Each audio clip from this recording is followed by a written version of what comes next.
So why is it important for an individual, yourself included, to have an understanding of their purpose?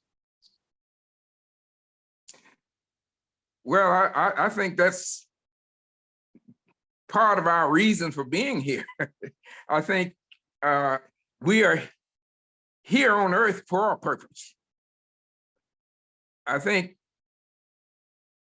when we were conceived, I think God gave us a purpose at that point before we even arrived on the scene of earth. I think we came with the purpose. And I think once we are here, then I think it's our job and our responsibility to seek that purpose and make sure that we go and execute our whole reason for being here in the first place. What are some of the consequences, implications, if you do not understand your purpose? Well, I think we flounder.